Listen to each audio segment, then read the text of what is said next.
अब बच्चों हम नए टॉपिक की बात करेंगे and the name of the topic is uniform circular motion. And uniform circular motion का मतलब क्या है पहले मैं वो बताता हूँ आपको। सर्कुलर मोशन का मतलब पाथ इज सर्कुलर, ठीक है। यूनिफॉर्म का मतलब स्पीड कांस्टेंट, ठीक है ना। एक सर्कुलर पाथ पे बॉडी मूव कर रही है विद ए कांस्टेंट स्पीड। अब बच्चों देखो, एक ये सर्कुलर पाथ है, मैं कहता हूँ बॉडी ऐसे चल रही है। जब ये बॉडी यहाँ पे है, मैं कहता हूँ उसका ये ऐसे चल रही है ना, तो इसका फेस ऊपर की तरफ है, मतलब इसकी वेलोसिटी ऊपर होगी। जब बॉडी यहाँ पे होगी तो इसकी वेलोसिटी नीचे होगी, इस तरफ होगी। जब बॉडी यहाँ पे होगी तो वेलोसिटी इस तरफ, जब बॉडी यहाँ पे तो वेलोसिटी इस तरफ। देखो मैंने ऐसा कैसे लिखा, मान लो ये सर्कुलर ट्रैक है और उस पर कोई बाइक चल रही है, ठीक है। जब यहाँ पे वो बाइक होगी तो उसका फ्रंट व्हील आगे की तरफ होगा, तो मतलब डायरेक्शन आगे बोलेंगे। जब वही बाइक चल के यहाँ पहुँचेगी तो उसका व्हील इस तरफ होगा, फ्रंट फेस। जब बाइक यहाँ पहुँचेगी बेटा तो उस बाइक का फ्रंट फेस नीचे की तरफ होगा, और जिस तरफ बाइक का फेस होगा हम उसी तरफ उसकी वेलोसिटी बोलेंगे, ठीक है। अब बच्चों ए पॉइंट की बात करूँ और बी पॉइंट की बात करूँ, ठीक है। और मैं कहता हूँ मान लो ये स्पीड है 10 मीटर पर सेकेंड, तो वेलोसिटी ऑफ ए मतलब एट पॉइंट ए वेलोसिटी में क्या लिखूंगा 10 मीटर पर सेकेंड ऊपर की तरफ, और वहीं बी पॉइंट पे वेलोसिटी में क्या लिखूंगा 10 मीटर पर सेकेंड लेफ्ट की तरफ। आप इन दोनों को देखो, नाम है यूनिफॉर्म सर्कुलर मोशन टॉपिक का, तो इसका मतलब ये दोनों नंबर सेम है, ठीक है। पर इस पाथ के हिसाब से ये डायरेक्शन और ये डायरेक्शन, देखो बच्चों ये डायरेक्शन दोनों सेम है या डिफरेंट है? डिफरेंट है। अब वेलोसिटी क्या है? वेक्टर क्वांटिटी है। वेलोसिटी कैसी क्वांटिटी है? Vector quantity. इसका मतलब क्या है कि वेक्टर क्वांटिटी के अंदर डायरेक्शन भी इंपॉर्टेंट होती है, ठीक है ना। यहाँ पे बेटा नंबर तो सेम है पर डायरेक्शन अलग अलग होने से मैं क्या बोलूंगा, velocity at A is not equal to velocity at B, ठीक है ना। मतलब ए और बी पॉइंट पे वेलोसिटी सेम नहीं है। अब वेलोसिटी सेम नहीं है इसका मतलब मोशन कैसा है? एक्सेलरेटेड, ठीक है।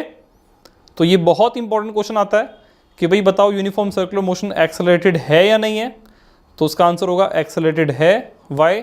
बिकॉज हर पॉइंट पे डायरेक्शन क्या हो रही है? चेंज हो रही है, ठीक है। लिखो इसको।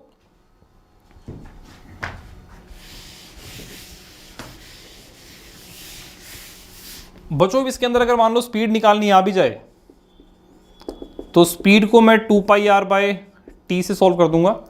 2 पाई आर का मतलब सर्कमफ्रेंस, मतलब सर्कुलर पाथ की लेंथ, और टाइम का मतलब क्या है कि इस सर्कुलर पाथ को चलने में टाइम कितना लगेगा, ठीक है। लिखो इसको।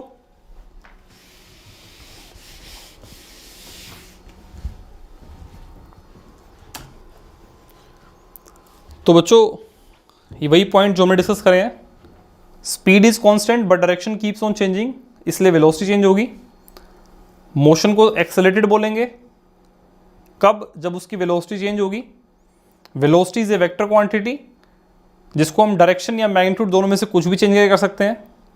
और ये सारे पॉइंट एज इट इज आपको याद होने चाहिए, ये सभी वही पॉइंट्स हैं जो हम लोगों ने अभी डिस्कस करे हैं, ठीक है। लिख लो इनको भी, करो सॉल्व। देखो बच्चों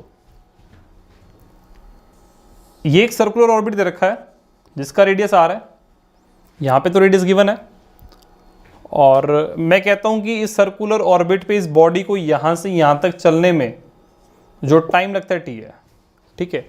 स्पीड का फॉर्मूला क्या बनेगा? Total distance. अब बेटा पूरे एक सर्कल के अंदर डिस्टेंस होगा सर्कमफ्रेंस के बराबर, मतलब 2 पाई आर के बराबर, ठीक है ना। और टाइम टेकन टी होगा, तो इसको यहां से अगर पुट करें, देखो 2 pi into 42250 divide by time is 24 kilometre per hour, ठीक है। तो मतलब ये बन जाएगा स्पीड का फॉर्मूला, और ये इसका आंसर रहेगा। इसको सिंप्लीफाई करके हम सॉल्व कर सकते हैं, ठीक है। तो बच्चों बेसिकली हमने इस चैप्टर के अंदर डिफरेंट पैरामीटर्स को देखा जो कि मोशन चैप्टर को रिलेट करते हैं। Distance, displacement, position, speed, velocity, acceleration. ये चैप्टर बहुत इंपॉर्टेंट है और मैं आपको रिकमेंड करूंगा कि आप जितने ज़्यादा से ज़्यादा न्यूमेरिकल सॉल्व कर सको इस चैप्टर के, उतने अच्छे रहेंगे, ताकि आपका एक बहुत ही स्ट्रॉन्ग फाउंडेशन, स्ट्रॉन्ग बेस तैयार हो सके, ठीक है। और अगर ये चैप्टर एक बार क्लियर हो गया फिर आपको इसमें दिक्कत नहीं आएगी, ठीक है। ठीक है बच्चों।